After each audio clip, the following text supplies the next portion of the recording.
Gloire à Dieu. Merci Saint-Esprit d'être là, au milieu de nous, puis de nous bénir dans ta présence. Ça nous fait du bien. On est en train de faire une étude justement sur le Saint-Esprit, ça donne bien. Pour moi, il y a un lien à quelque part entre celui qui conduit les chants et celui qui prêche. On est en train d'étudier le Saint-Esprit. On a commencé avec la Pentecôte pour expliquer la fête de la Pentecôte. Puis là, on fait un développement. La dernière réunion, on a vu que le Saint-Esprit, dans l'Ancien Testament, on voit que le Saint-Esprit, c'est pas une nouveauté à la Pentecôte. Il était là depuis toute l'éternité. Il est Dieu. On a expliqué comment est-ce que le Saint-Esprit il est vu par la Bible comme étant Dieu. Parce que Dieu, on le sait, il est en trois êtres distincts, mais égaux et formant qu'un seul Dieu, le Père, le Fils et le Saint-Esprit. On va voir aujourd'hui le Saint-Esprit à l'œuvre dans le ministère du Messie. Puis là, on va voir encore comment est-ce que le Saint-Esprit est à 100% bien présent quand Jésus était sur la terre, en agissant à travers Jésus aussi. On va encore démontrer que le Saint-Esprit est en action depuis le début, mais il était aussi avec le Messie. Parce que le Saint-Esprit, il est toujours en action. Il est toujours en train d'agir. Il est comme le bras de Dieu qui accomplit les choses. C'est un peu l'idée qu'on peut s'imaginer. Le Père décide selon sa volonté. Jésus est celui qui commande parce qu'il est la parole. C'est lui qui prononce les ordres. Puis le Saint-Esprit, c'est celui qui met en exécution, qui fait le travail sur la terre. Il a fait à travers les prophètes dans l'Ancien Testament. Il a poussé des gens à parler de sa part. La part du Saint-Esprit. Les prophètes, c'est des gens animés du Saint-Esprit qui parlaient, annonçant des choses que le Saint-Esprit était pour faire plus tard. C'est ce qu'on va voir aujourd'hui à travers le Messie. Il y a des anciennes prophéties poussées par le Saint-Esprit. 700 ans avant Jésus, ça c'est le prophète Isaïe qui a été saisi par le Saint-Esprit, ça annonçait la venue de Dieu sur terre. C'est quelque chose, que ce qu'on dit là. Le Saint-Esprit a prophétisé à travers d'un prophète pour annoncer la venue de Dieu sur terre. On voit ça dans Isaïe, chapitre 9, le verset 6. Ça dit, « Car un enfant nous est né, un fils nous est donné, et la domination reposera sur son épaule. On l'appellera admirable, conseiller, Dieu puissant, Père éternel, et prince de la paix. » C'est fort.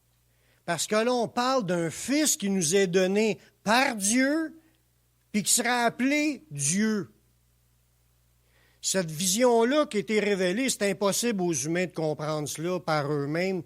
C'est le Saint-Esprit qui a inspiré le prophète Isaïe, puis qui a fait prononcer ces paroles-là, annonçant qu'un jour, il y a un fils qui nous sera donné, un fils, un enfant, un fils d'homme, mais qui sera appelé Dieu puissant, puis Père éternel.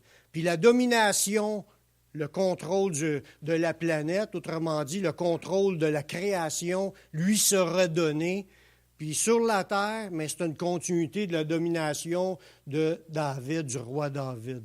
Puis qu'un jour, Jésus va prendre le contrôle. On va voir que cette prophétie-là, ça s'adresse à Jésus. Mais il ne faut pas oublier que c'est annoncé par le Saint-Esprit. Une autre prophétie du Saint-Esprit, il annonçait qu'une jeune fille deviendra enceinte d'un fils nommé Dieu avec nous.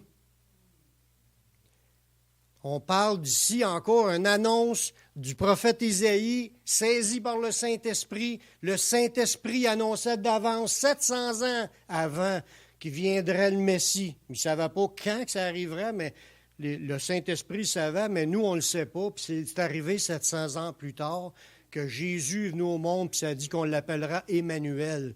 C'est ce qu'on voit dans Matthieu 1, 23. Ça nous ramène le passage de Isaïe qui dit « Voici, la Vierge sera enceinte. » La Vierge, c'est une jeune fille. « Elle enfantera un fils, puis on lui donnera le nom d'Emmanuel, ce qui signifie Dieu avec nous. »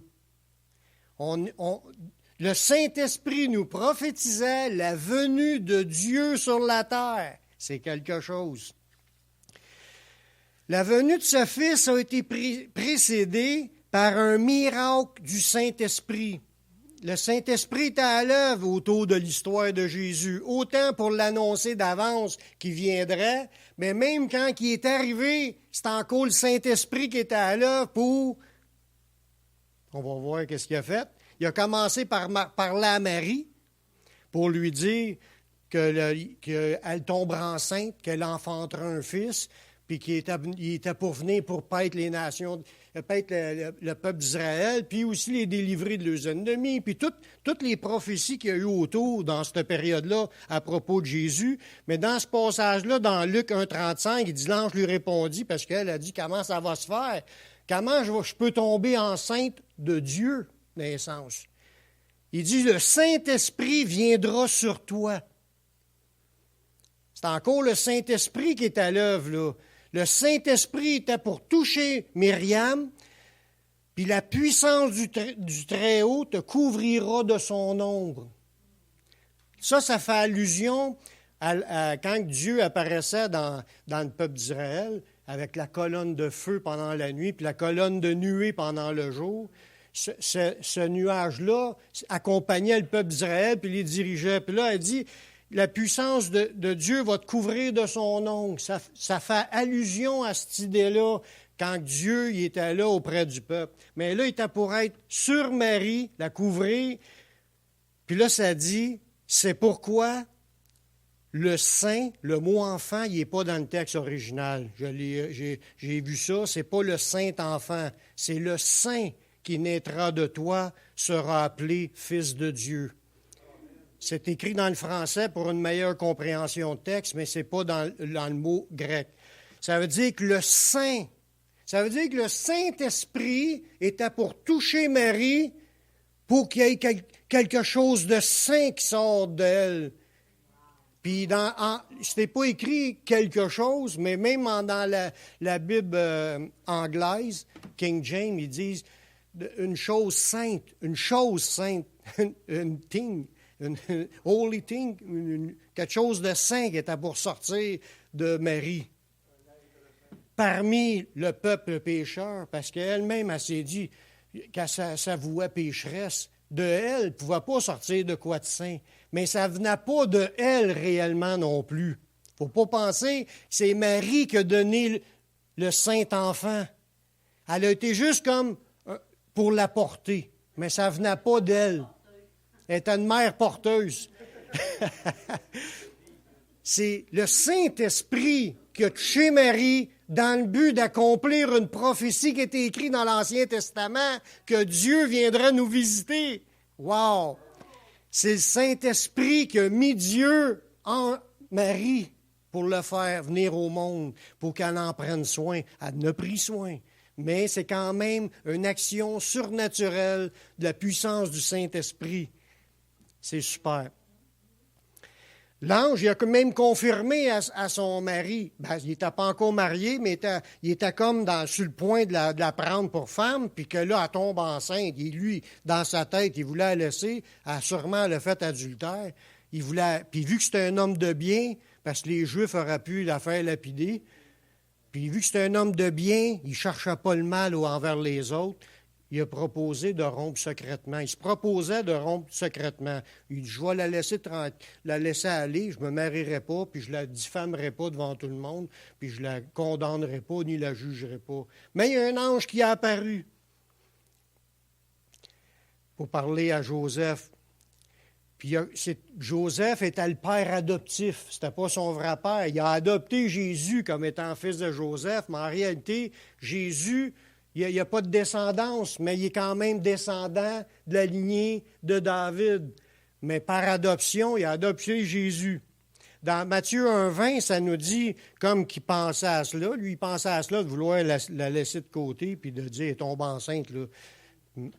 Un ange du Seigneur lui apparut en songe puis lui dit, Joseph, fils de David, ne crains pas de prendre avec toi Marie, ta femme, car l'enfant qu'elle a conçu vient du Saint-Esprit.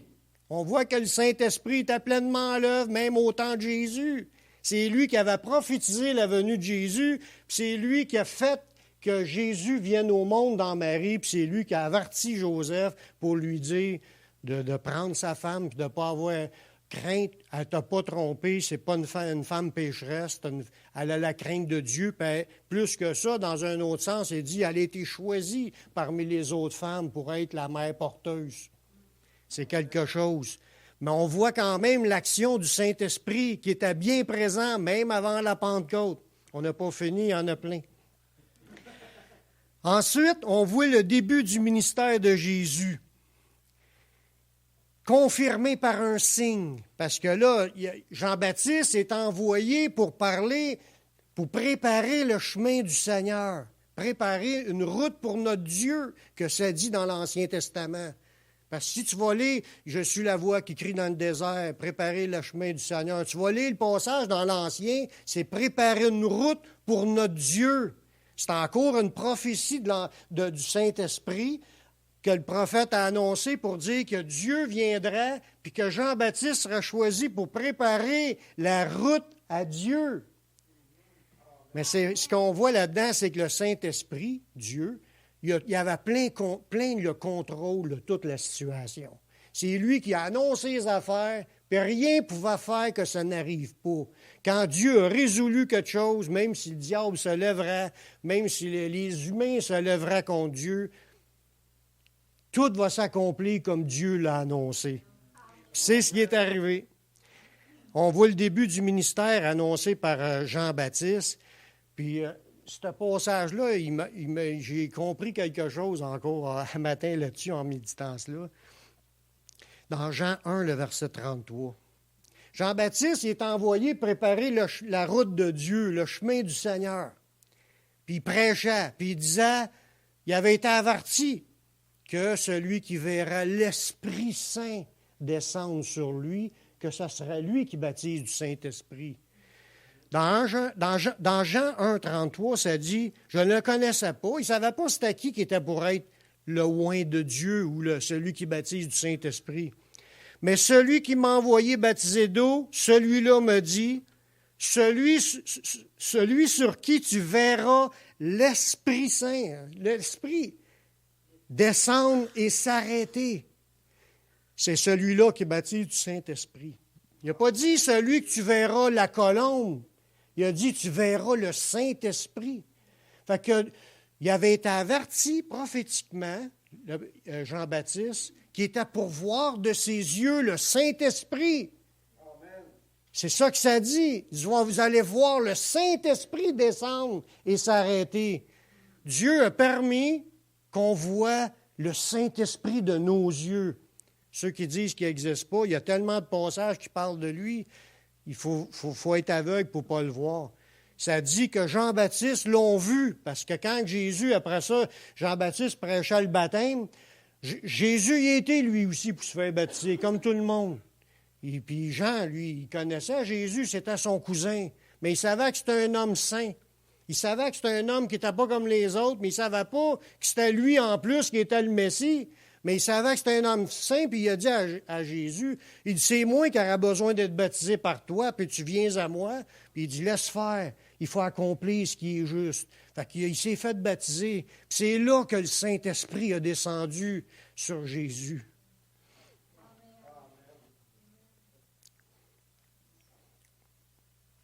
On voit ça dans Luc 3, 22. Ils ont tous vu le Saint-Esprit descendre sur Jésus lors de son baptême. Ça dit, et le Saint-Esprit descendit sur lui sous une forme corporelle d'une colombe. Une forme de colombe, mais ce n'était pas une colombe. C'était le Saint-Esprit qui a descendu à la vue de tous qui l'ont vu descendre. Puis là, après ça, ils savaient. Puis ça devait être une forme comme une colombe. Ça ressemble à une colombe, mais ça devait être lumineux. Ça devait être glorieux. Ça devait être quelque chose. Wow! Une affaire. C'était pas qu'un oiseau. Sinon, il aurait dit, mais il élève des pigeons, ce gars-là. Mais c'était pas un des pigeons. C'était le Saint-Esprit de Dieu. Puis c'est lui, Jésus, qui devait répandre le Saint-Esprit parce qu'il dit c'est lui qui vous baptisera d'Esprit Saint. Ça veut dire non seulement qu'ils ont vu le Saint-Esprit descendre sur lui pour révéler que c'était lui le Messie, mais en plus c'est Jésus qui décide qui va recevoir le Saint-Esprit puis qui ne le recevra pas. C'est lui qui nous baptise du Saint-Esprit. Fait que s'il y a des gens qui disent « Moi, je veux être baptisé du Saint-Esprit », demandez-le à Jésus. C'est lui qui décide. À combien plus forte raison le Père donnera le Saint-Esprit à ceux qui lui demandent. Alléluia. Au début de son ministère, Jésus était rempli du Saint-Esprit. Il l'était avant, mais vu que là, il venait de le recevoir sur lui, c'était pour une mission, c'était pour une tâche, c'était pour son ministère. Son ministère venait de commencer. Il était quand même le Fils de Dieu depuis sa naissance, mais son ministère public a commencé là. Des fois, on voit des films tu vois le film, puis là, il raconte l'histoire de Jésus avant qu'il soit dans le ministère, puis là, il démontre Jésus comme s'il faisait une couple de miracles pour épater ses copains. Ça n'a pas rapport, c'est pas écrit dans la Bible. Ça, c'est des rajouts que les humains font pour essayer de faire de l'histoire dans le film. C'est pas vrai, il n'en parle pas. Ça ne dit pas que Jésus a fait des miracles avant son ministère, parce qu'il parle des noces de Cana, qui dit que c'était son premier miracle que Jésus a fait devant ses disciples aux noces de Cana. Fait que il faut faire attention aux menteries qui se promènent. Bien, au début de son ministère, Jésus était rempli du Saint-Esprit. Puis en plus, il est aussi, c'est sûr que quand tu l'es, tu es conduit par le Saint-Esprit. Puis là, il était conduit dans les tentations. Des fois, on pense, mais c'est le diable qui nous tente. C'est vrai que c'est le diable qui nous tente, mais c'est Dieu qui permet qu'on soit tenté. Puis Dieu ne permet pas qu'on soit tenté au-delà de nos forces aussi. Ça veut dire, dans la tentation, tu peux avoir la force pour passer à travers parce que tout est contrôlé. Mais laisse-toi pas aller. C'est ça qu'est l'affaire. Dans Luc 4, le verset 1 et 2, ça nous dit « Jésus rempli du Saint-Esprit. » Ça veut dire, là, tu as les deux, là. Tu as Jésus et le Saint-Esprit qui est en lui. Il était rempli du Saint-Esprit. Il revint du Jourdain. Il fut conduit par l'Esprit. Il était amené par le Saint-Esprit dans le désert où il fut tenté par le diable pendant 40 jours. Puis il ne mangeait rien durant ces jours-là. Puis après qu'il fut écoulé, il eut faim. Mais le point qui est là-dedans, c'est que Jésus ne marchait pas sans le Saint-Esprit. Il était rempli du Saint-Esprit, puis il était conduit par le Saint-Esprit pour accomplir ce qu'il avait à faire. Puis ça, c'est un exemple pour nous. C'est la même affaire pour nous. On a cherché à être rempli du Saint-Esprit. C'est ça que Paul dit, soyez remplis du Saint-Esprit. Puis il dit d'apprendre à marcher par l'Esprit et non selon la chair. Ça veut dire qu'il faut apprendre. Il dit, ceux qui ont reçu l'Esprit de Dieu sont conduits par l'Esprit de Dieu. C'est la même affaire pour nous. Jésus, c'est ce qu'il vivait. Avant la Pentecôte, il était un homme rempli du Saint-Esprit.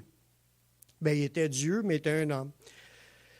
L'impact que Dieu produisait dans sa vie, parce que là, partout où il allait, il y avait un témoignage de monde qui rendait témoignage de toutes les paroles qu'ils ont entendues ou les miracles qu'ils ont vus. L'impact que Jésus faisait dans cette vie était par le Saint-Esprit. C'est le Saint-Esprit qui était à l'œuvre à travers Jésus. C'est le Saint-Esprit qui poussait Jésus, qui dirigeait Jésus, qui donnait les paroles à Jésus. Puis quand les gens étaient guéris, c'est le Saint-Esprit encore qui guérissait les gens. Ça nous dit, dans Luc 4, 14, « Jésus, revêtu de la puissance de l'Esprit, retourna en Galilée, puis sa renommée se répandit dans tout le pays d'alentour. » Ça veut dire que l'impact qui se produisait en tant qu'envoyé de Dieu, il était plus que juste un envoyé, il était le Messie attendu, qui était annoncé prophétiquement par le Saint-Esprit, puis il était dans le but de venir sauver l'humanité, mais aussi pour nous amener la grâce et la vérité, la parole. Il est envoyé, puis sa réputation, son impact, son témoignage était à cause de la puissance du Saint-Esprit. C'est pour ça qu'il dit aux disciples d'attendre de recevoir le Saint-Esprit, puis là, vous allez être des témoins. C'est la même affaire. Jésus était comme l'exemple qu'on a à suivre. De marcher par le Saint-Esprit, puis l'impact, on veut tous voir un impact. On veut tous voir que les gens se posent des questions, que les gens ils se demandent qu'est-ce qui se passe dans la vie de ce gars-là. Mais c'est parce qu'il est rempli du Saint-Esprit. Il y a un impact dans la société, mais ça va être produit par le Saint-Esprit. Le Saint-Esprit était à l'œuvre dans Jésus, puis c'est à cause de cela qu'il y avait un impact. Puis si Jésus n'aurait pas le Saint-Esprit, ça aurait été rien comme un autre. Ça aurait été comme une autre personne ordinaire. Mais c'est parce qu'il était rempli du Saint-Esprit qu'il vivait toute sa puissance, son onction, ses dons. C'est justement ce qu'il dit qu'on va voir dans le prochain verset. L'onction de puissance que Jésus avait sur lui, c'est une onction qui venait de Dieu. C'est l'onction de puissance par le Saint-Esprit. Ça lui a été donné pour le ministère. Il avait été annoncé par le Saint-Esprit dans l'Ancien Testament qu'il y aurait une onction sur le Messie, puis que son onction servirait à délivrer, à guérir, à proclamer, ça c'est prêcher, guérir les cœurs, guérir le corps. Toutes ces onctions-là venaient du Saint-Esprit. C'était annoncé dans Isaïe 61, les versets 1 et 2. Mais on va lire Luc 4, 18 qui nous parle de ce verset-là dans le Nouveau Testament. C'est écrit, ça, Jésus était dans le temple, puis il déroule le livre dans le prophète Isaïe, puis il commence à lui dire, à lui lire le texte que je vais vous lire là. Il dit « L'Esprit du Seigneur est sur moi ». C'est écrit dans l'Ancien Testament, ce verset-là, dans Isaïe 61, 1 et 2. Mais là, on est dans Luc 4, 18. « L'Esprit du Seigneur est sur moi ». C'est qui ça, l'Esprit du Seigneur? C'est le Saint-Esprit. Il dit « Le Saint-Esprit est sur moi, parce qu'il m'a oint ». Voyez-vous, là, le Saint-Esprit a décidé de oindre Jésus. Comme qu'on voit dans le Nouveau Testament, un seul et même esprit qui distribue selon sa volonté. C'est le Saint-Esprit qui décide qui va avoir quel don. Parce que le Saint-Esprit décide toujours des choses selon Dieu, parce qu'il est Dieu. Il ne peut pas aller contraire à la volonté du Père, parce qu'ils sont qu'un avec le Père. Voyez-vous? C'est le Saint-Esprit qui est à l'œuvre à travers Jésus, c'est ce que Jésus a dit, le Saint-Esprit sur moi, puis il m'a oint pour annoncer la bonne nouvelle. Ça veut dire qu'il y avait une onction de prédicateur. Il est envoyé pour guérir ceux qui ont le cœur brisé. Il y avait une onction pour guérir les cœurs brisés, puis pour proclamer aux captifs la délivrance. Il y avait une onction pour délivrer les captifs, que ce soit captifs de drogue, captifs de consommation, captifs de liens spirituels par des démons, captifs de n'importe quoi. Dieu est capable de te délivrer. Jésus a reçu l'onction pour délivrer. Puis il y a aussi pour proclamer, aux aveugles le recouvrement de la vue. Ça veut dire qu'il y avait l'onction pour guérir les malades. Il y avait toutes les onctions, Jésus. Puis pour envoyer libres les opprimés, ça veut dire qu'il pouvait même, parce que c'est lui qu'un jour, je ne te dis pas que dans ce temps-là, il a délivré tous les ceux qui étaient opprimés, mais un jour, ça va arriver, que les méchants vont être retranchés de la terre, puis ça va être la terre des justes. Où ce qu'il va y avoir la paix sur la terre, puis il va nous délivrer de toute oppression, puis de toute attaque qui vient des méchants. Puis ça, c'est Jésus qui a reçu toutes ces onctions-là, parce que le Saint-Esprit était sur lui. N'est-ce pas beau? Jésus marchait par le Saint-Esprit, animé par le Saint-Esprit, conduit par le Saint-Esprit. Le Saint-Esprit agissait à travers lui pour manifester sa puissance dans toutes les onctions qu'il avait reçues. Il n'aurait pas pu faire ce qu'il n'avait pas reçu. C'est la même chose pour nous. Dieu ne nous demande pas de faire ce qu'on n'a pas reçu, mais il dit ce que tu as. Il dit, sers le Seigneur avec la force que Dieu te communique. C'est lui qui a décidé comment tu en auras, marche avec ce qu'il t'a donné.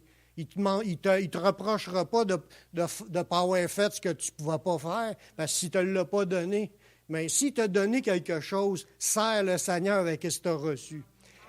Mais Jésus aussi était animé intérieurement. Ça lui prenait quelque chose là, pour l'encourager. Il a vécu des sentiments, des émotions, du rejet, de se faire frapper. Il a vécu toutes sortes d'affaires que, humainement parlant, nous aussi, on n'aurait pas aimé ça. Puis on a la même grâce aussi d'être assisté par le Saint-Esprit pour vivre quelque chose intérieurement qui nous donne une force de continuer à avancer dans la foi malgré ce qu'on peut vivre. Le verset, je vous ai lu tantôt, il dit « Le royaume de Dieu, c'est pas le manger et le boire, mais la justice, la paix et la joie produits par le Saint-Esprit. » Le Saint-Esprit, quand il est en quelqu'un, il va produire en toi une paix et une joie malgré que ça va mal. Tu peux subir des inondations puis garder le sourire.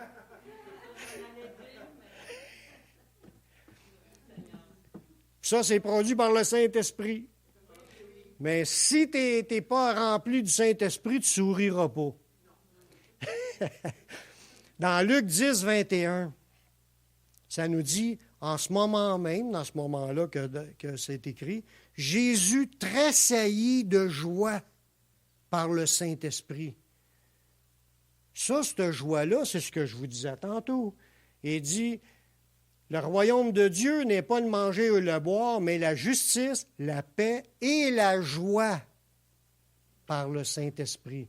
Ça veut dire que Jésus, lui aussi, il tressaillissait de joie. Une joie qui ne vient pas des accessoires de ce monde. Ça ne vient pas parce que ça va bien. Ça vient produit par le Saint-Esprit. Ça veut dire, si tu es rempli du Saint-Esprit, peu importe ce qui arrive autour, tu peux être dans la paix et dans la joie. Produit par le Saint-Esprit. C'est ce que Jésus lui-même vivait. Il dit dans l'Hébreu, considérez l'opposition qu'il y a eu contre cet homme. Considérez toutes ses souffrances. Mais Jésus, il avait en vue la joie qui lui était réservée. Il y avait une joie intérieure produite par le Saint-Esprit en pensant à la joie qu'il était pour avoir. La félicité éternelle, la joie éternelle. Un jour, dans le ciel, les bénédictions, les récompenses, la joie vont être là. Mais le Saint-Esprit, souvent, il sert des passages de la Bible pour nous en mettre dans la tête des moments de penser à plus loin, pas penser qu'à ton moment présent. Mais puis là, il donne de la paix, puis il donne de la joie pour que tu passes à travers tes épreuves. C'est ça quand on dit Dieu est avec nous. Si tu demandes, puis tu cherches à être rempli, tu vas le sentir que Dieu est là, puis que Dieu t'accompagne, puis Dieu te fortifie. C'est ça que ça veut dire. Puis il faut apprendre maintenant à se confier en Dieu, pour avoir la force que Dieu donne pour pouvoir avancer. Il faut l'apprendre maintenant, parce que mec, ça y aille très mal dans pas longtemps. Parce qu'on regarde, même la température est de plus en plus pire. Des canicules de plus en plus, des orages violents, des affaires là, des tremblements de terre, des gros tremblements de terre un peu partout, des affaires je ne sais pas s'il y en avait autant dans le temps, mais moi, je pense que ça s'en va en empirant. Puis on peut vivre des catastrophes. Si tu n'as pas appris à être rempli du Saint-Esprit puis être dans la paix et dans la joie du Seigneur, là, mais tu vas avoir de la misère à passer à travers plus tard. L'Esprit Saint, il est en Jésus pour accomplir l'œuvre du Père. C'est par le Saint-Esprit. Puis Dieu n'a pas laissé Jésus tout seul. Le Saint-Esprit était avec lui pour accomplir l'œuvre du Père. Ça nous dit dans Matthieu 12, 28, parce que les gens ils disaient « Ouais, mais tu es animé des mauvais esprits. C'est par Belzébuth, le prince des démons, qui chasse les démons. » Le monde pensait que c'était un mauvais esprit qui était avec Jésus. Il n'y a pas qu'il y avait un esprit, mais il ne voulait pas avouer que c'était l'Esprit de Dieu. Jésus leur a dit, si c'est par l'Esprit de Dieu que je chasse les démons, le royaume de Dieu est donc venu vers vous. Mais c'est par le doigt de Dieu, c'est par l'Esprit de Dieu, parce qu'il y a deux passages, il y en a un qui va dire c'est par l'Esprit de Dieu, puis par l'autre c'est par le doigt de Dieu. Le doigt de Dieu qui met sa main sur les personnes possédées de démons, puis que les démons sortent. C'est pas par Belzébuth qui chassait les démons, c'est l'Esprit Saint qui est en Jésus qui chassait les démons. Il dit ça, c'était pour accomplir l'œuvre du Père. l'œuvre de Dieu. Parce qu'il y a eu un débat dans Jésus avec les gens de cette époque-là, parce que le monde ne voulait pas reconnaître que les paroles que Jésus disait venaient de Dieu. Il essayait de dire c'est un faux prophète dans le but de le lapider. Il ne voulait pas recevoir ses paroles.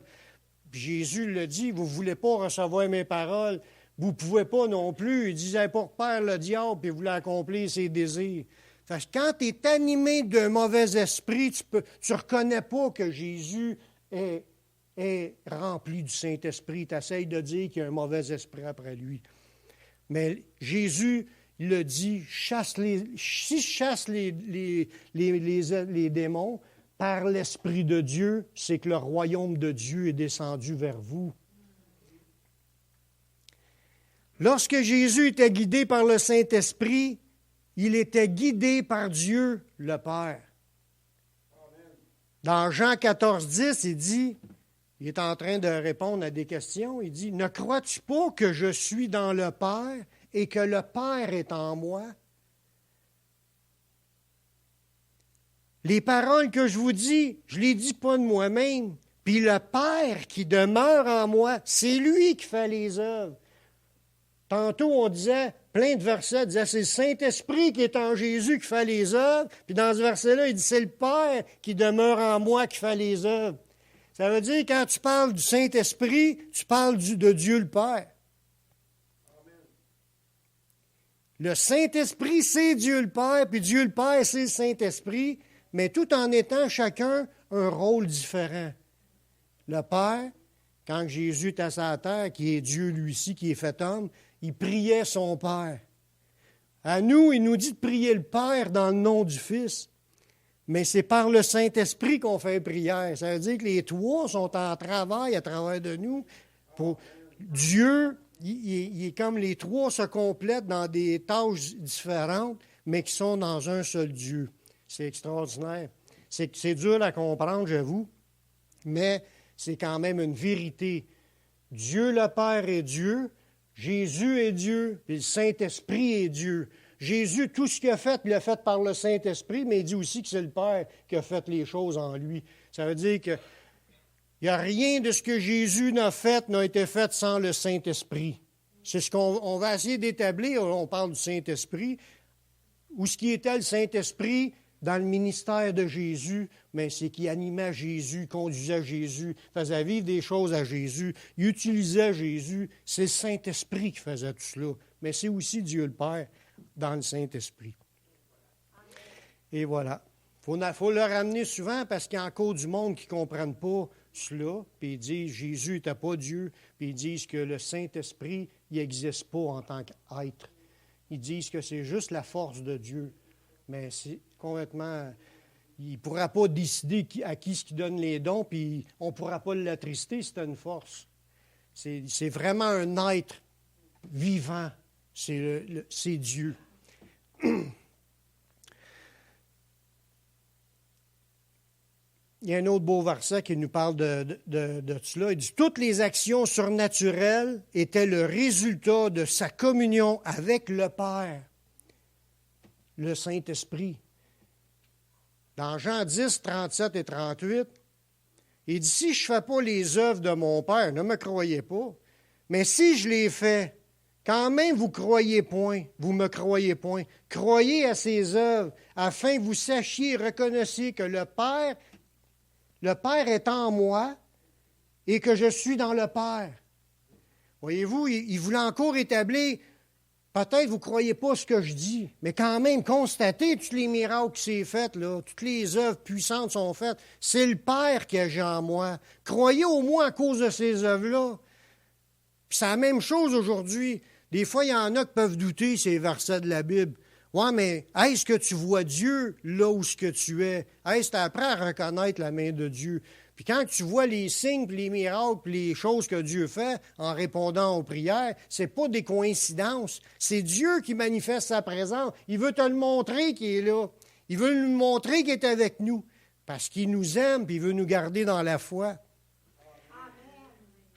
Mais si Jésus n'aurait pas gardé cette communion-là avec son Père, en pratiquant le péché, il n'aurait pas pu faire ce qu'il a fait.